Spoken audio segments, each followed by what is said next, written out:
Hi, it's Richard D here, and a bunch of new Galaxy stuff from Samsung has been released in Australia in early November, but last week I had a chance to have a quick play with all the new gear. Pardon the pun. Here's a quick rundown of all the new Samsung Galaxy and Gear releases.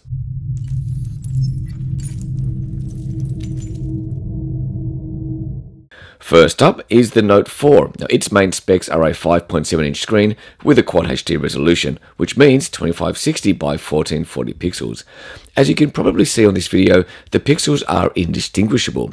It still has the same fake leather back, which provides some texture for handling, and the S Pen input for multi-window, jotting down notes, and lots of other functions that the S Pen has already found a strong fan base for. The back camera now has some new features, including optical image stabilizer, and the high-res front camera takes voice commands or a press of the finger pulse area on the back to take a snap. It's also got a wide selfie feature, which is a kind of front-facing panoramic function.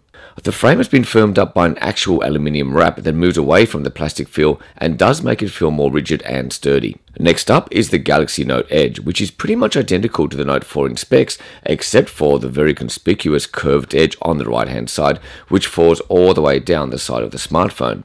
Now, the idea behind the Edge is to have a small, inconspicuous area that you can sneak a peek for notifications, trending social media terms, and even the odd game, or, if you needed, a physical ruler. The clock mode dims the Edge screen down to a very low level for night-based peaks at the time.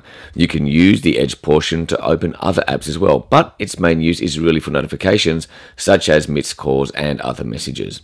The Gear VR is a unique accessory to the Note 4, and at this stage won't be a fully fledged retail product. Even Oculus calls it a development edition.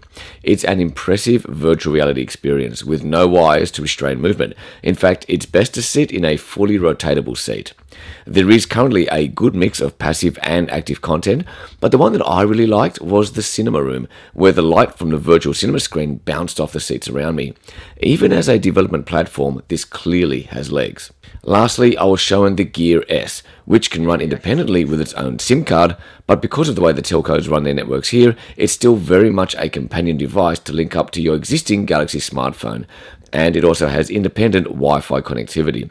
It has some very cool watch faces that can incorporate notifications, battery life, and pedometer.